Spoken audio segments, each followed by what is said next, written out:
तुमचं नाव काय? सुरेश नाना पाटील. तुम्हाला पायाचा प्रॉब्लेम आहे.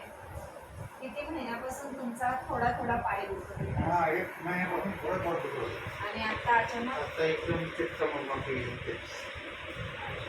चालत्या वेळी आणि चालत्या वेळी हा पाय पुढे टाकता येत नाही. पहिला हा पाय टाकता. आणि बसायला खाली जर बसायचं असलं तर बसता बसणार येतं. बसतो मी. मांडी घालता येते. हा, मांडी म्हणजे आधीमध्ये मांडी घालायची ना, हे तिथे दुखायला लागलं मग कंबरमध्ये. अच्छा, कंबर दुखतं.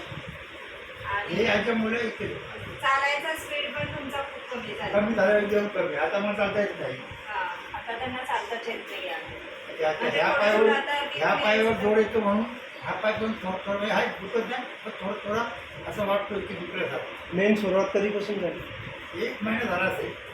थोडं थोडं दुखायचं मला वाटतं असं काय असेल, एक तो गोळी आण, हे ते कर ते कर, मी असं झालं. बीपी शुगर काही आहे का? बीपी आहे.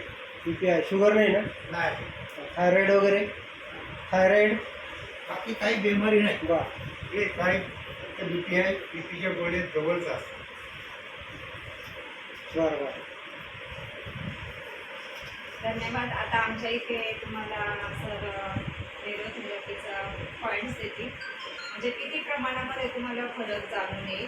कारण कसं आहे की जोपर्यंत तुम्ही ट्रीटमेंट घेत नाही, आता जे तुम्हाला वेदना होत आहे, जो त्रास होतो आहे, तो 30 ते 40% पहिल्या ट्रीटमेंटमध्ये तुमचा कमी होऊन जाईल. तर मग तुम्ही थेरपी घेऊ शकता.